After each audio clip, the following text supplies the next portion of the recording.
What core skills are most valuable for a COO to develop? Does it change due to specific industry?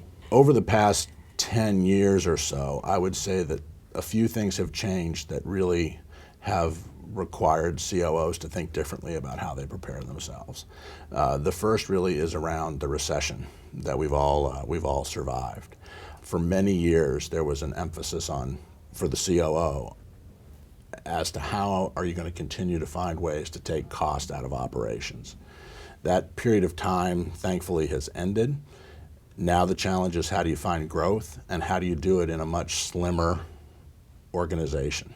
So that's a different sort of skill that COOs need to be able to understand. And technology. Well, technology was where I was going to go next. And you think about two things really there. One is more pure technology, and it's mobile computing, and what has mobile computing done to operations. One of the interviews that we have in the book is with Gil West, who's the COO at Delta Airlines.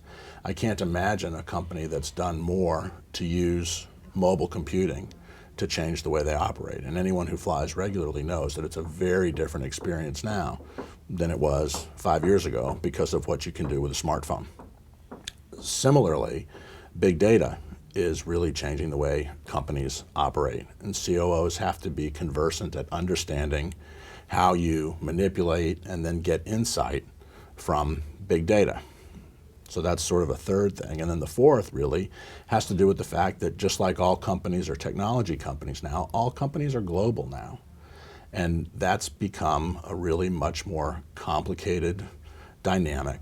And COOs have to be much more of a global citizen now than they had to be 10 years ago. 10 years ago, they could be, relatively speaking, heads down into the operation.